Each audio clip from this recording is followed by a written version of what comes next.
আমাবস্যার রাত, দিন চারেক হলো খুন হয়েছে ও পাড়ার কলম মিয়ার ছেলে সজীব মিয়া।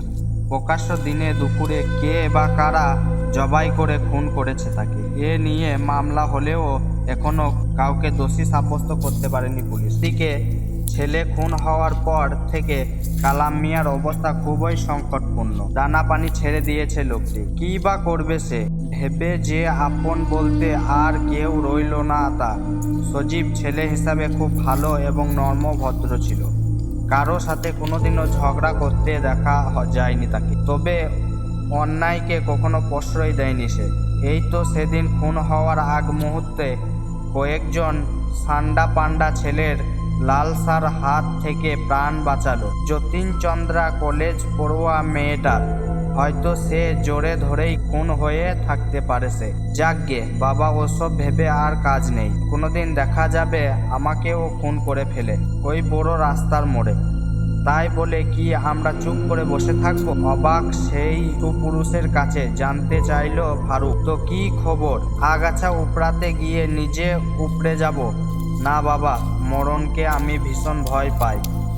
তার চেয়ে বরং কুলি মানুষ দুবেলা খেটে এক বেলার খাবার জোগাড় করব। ওসব ব্যাপারে মাথা ঘামিয়ে লাভ নেই আমাদের। ফারুক কিছু বলল না, তবে চেহারা দেখে মনে হলো সুরেশের কথাগুলো ঠিক মেনে নিতে পারছে না সে। রাতের বেলা সুরেশ আর ফারুক স্টেশন থেকে বাড়ির পথে হাঁটছে।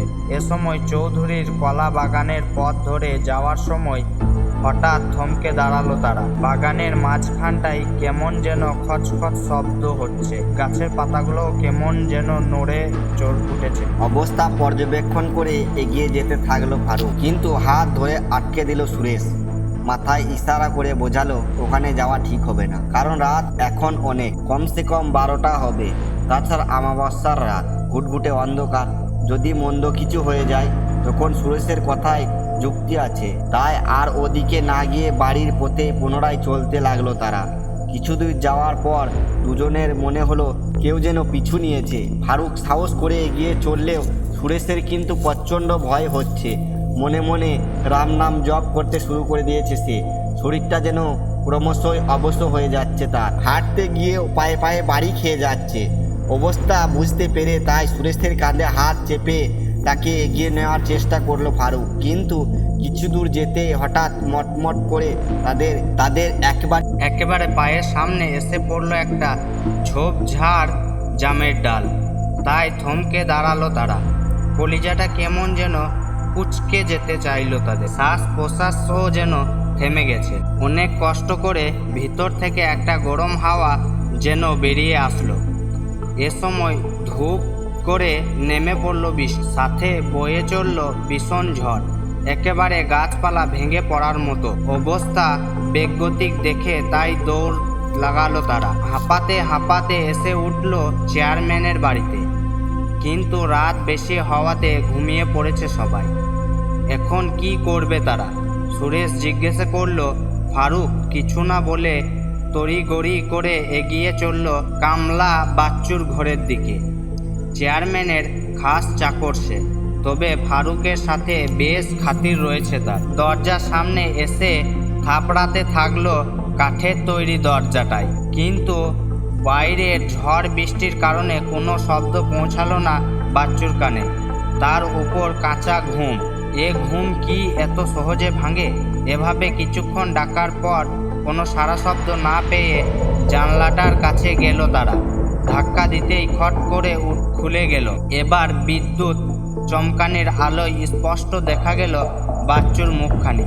এদিকে বৃষ্টিতে ভিজে ভিজে শরীর যেন একেবারে জমে গেছে। সুরেশটা খানিক কাঁপতে শুরু করে দিয়েছে। তাই আর দেরি না করে হাতের মুঠোটা কিছুটা পানি নিয়ে ফারুকের মুখে ছুঁড়ে মারলো বাচ্চুর দিকে। পানি স্যাঁতস্যাঁতে পরশ পেতে আচমকা জেগে উঠল সে। উঠেই বিছানার দিকে তাকালো ও, কিন্তু অন্ধকারে কিছুই দেখা যাচ্ছে না।